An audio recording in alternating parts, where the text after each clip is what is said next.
ఓం శ్రీ గురుభ్యో నమః. ఓం శ్రీ గణేశాయ నమః. ఓం శ్రీ త్రిపుర సుందర్యై నమః. ఓం శ్రీ లలితా సహస్రనామార్ధచంద్రిక. 909 నామం. సామగాన ప్రియ. సామగానమునందు ప్రీతి కలది.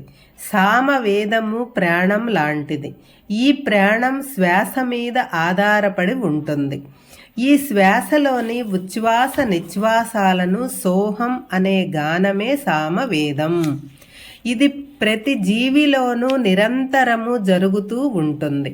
ఈ సామగానం జీవి ప్రమేయం లేకుండా జీవుల పట్ల శ్రీమాతకుండే అనుగ్రహం వల్ల, అనురాగం వల్ల ఈ సామగానం జరుగుతుంది. కాబట్టి శ్రీమాతను సామగాన ప్రియ అన్నారు. సౌమ్యమైన వాక్కు. సామం గానమనగా కీర్తించుట, ఉపాసించుట, జపించుట. సామగానమనగా దక్షిణాచార లేదా వైదిక సమాచార ఉపాసన. సౌమ్య సమానమైన లక్షణము కలది. సౌమ్య అంటే సోమ సంబంధమైనదని చెప్పుకోవచ్చు.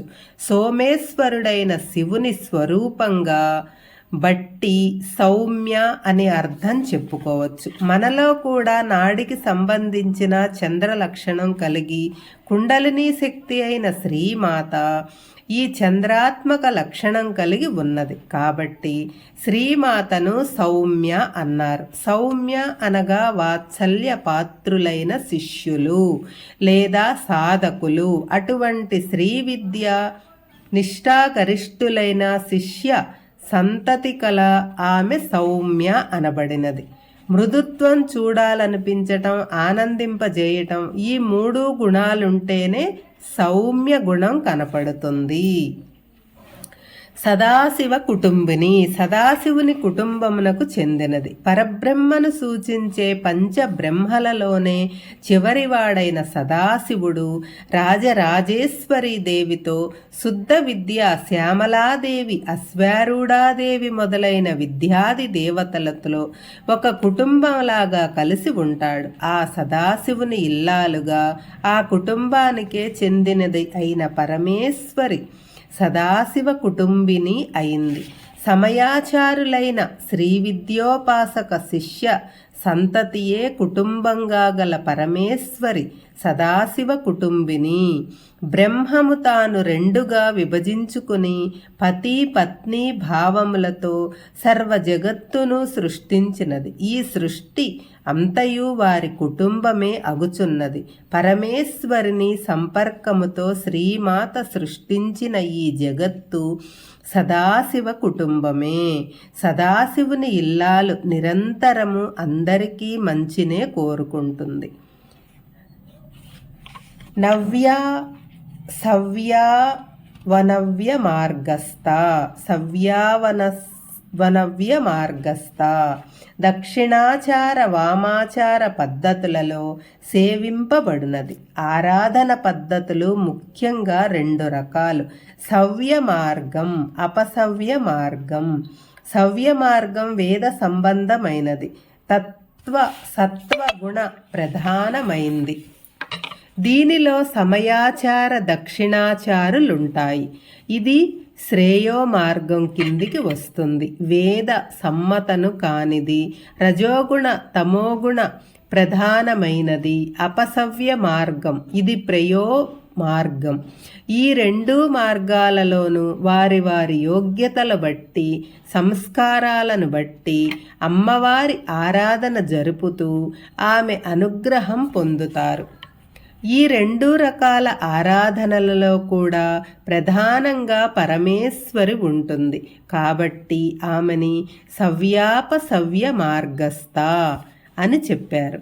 వేద సమ్మతమైన స్మార్తాగమ దక్షిణా మార్గంలో ఆముష్కిక ఫలసిద్ధి నిశ్చయము. ఈ దక్షిణా మార్గమే శ్రేయో మార్గము. ఈ మార్గం జీవితంలో జ్ఞానస్థితికి చేర్చుతూ పాపకర్మల పరిత్యాగం చేస్తూ పుణ్యకర్మాచరణ చేత ముముక్షుత్వానికి దారి తీస్తుంది. ఇది జ్ఞాన మార్గమైన శ్రేయో మార్గము. ప్రయో మార్గం అంటే సుఖమును కోరుతూ మద్యం మాంసం మథ్యం ముద్ర మైథునం అనే మకార పంచకముతో ఉపాసించే మార్గం వామ మార్గం. ఈ ప్రేయో మార్గం జీవితంలో తాత్కాలికమైన సుఖాలు పొందుతూ పాపములు చేయించుతూ నీచ యోనులలో పుట్టింపజేస్తుంది. ఈ పాపకర్మలు మోక్ష మార్గం నుంచి తప్పింపజేసే ప్రేయో మార్గములు. ఈ రెండు మార్గములలో చాలా ప్రతిబంధకాలు ఉంటాయి. ఆది భౌతికములైనవి. ఇది ఈతి బాధలు, కర్మార్జిత బాధలు, దైవాపరారాధ బాధలు, ఆది దైవకములు, జ్ఞాన సముపార్జనములో గల ఆటంకాలన్నీ ఆధ్యాత్మిక విఘ్నములు. ఈ రెండు మార్గాలలో శ్రీమాతను ఆరాధించినప్పుడు ప్రతిబంధకాలు పోగొడుతుంది. సవ్యంగా వెళ్ళు, అపసవ్యంగా వెళ్ళు, నీ ధ్యేయం మంచిదైనంత వరకు ఆమె సహకరిస్తుంది. మంచి ఆలోచనలకు చేయూతనిస్తుంది. సర్వావద్వి నివారిణి. అన్ని విధములైన కష్ట నష్టాలను పూర్తిగా నివారించున్నది. ఈ సృష్టిలో ఆపదలు కష్ట నష్టాలు ఎలా పడుతారో మనకు తెలియజెప్పటానికే శ్రీమాత మనకు కలిగిస్తుంది. మన మీద ఆమెకు శత్రుభావం కోపం ఉండి కాదు. మనస్సు ఇంద్రియాలు కోరినవన్నీ చెప్పే అధివ్యాధులు వస్తాయి. తగిన జాగ్రత్త లేకుండా ఏ పని అయినా చేస్తుంటే ఇబ్బందులు వస్తాయి. ఈ ఇబ్బందులు అధివ్యాధులు అనుభవపూర్వకముగా మనం తెలుసుకునేటట్లుగా, మనం వాటి బారి నుంచి మనంతట మనమే రక్షించుకునేటట్లుగా పరమేశ్వరి మనలో ఆమె స్వరూపంగా ఉండి మనలను రక్షిస్తుంది. అన్ని ఆపదలను తొలగిస్తుంది. మంచి పనులు చేసేందుకు కావలసిన ఆరోగ్యం, హాయిని ప్రసాదిస్తుంది. స్వస్వరూపంగా చెక్కు చెదరక ఉండునది. స్వస్తి స్వరాజ్యం, స్వర్గం ఇవన్నీ ఒకే స్థితి గూర్చి చెప్పే మాటలు. రకరకాల మన స్థితులున్న ఎంతమంది మధ్యలో ఉన్నా తను ఏమాత్రం వారి ప్రభావానికి లోను కాకుండా తన యందు తాను ఉండేవాడు స్వస్థితిలో ఉంటాడు. బాహ్యమైనవి ఏవి ఆ స్వస్థితిని మార్చలేవు.